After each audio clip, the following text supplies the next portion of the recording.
Ligtas na at nasa maayos na kalagayan ang dalawang mangingisda na nag-live sa Facebook para humingi ng tulong matapos masiraan ng bangka habang nasa laot kahapon.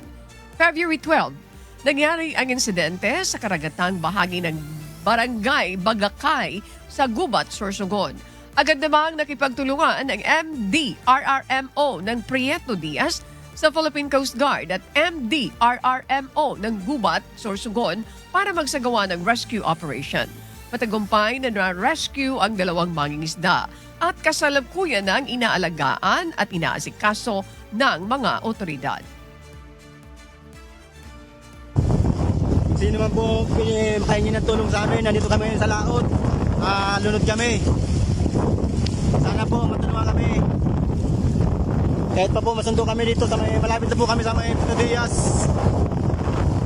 Kita na po namin yung bunga ng Puerto Diaz. Sana po mag-share naman para malaman ng Coast Guard, matulungan kami dito. Kahit naman po kami.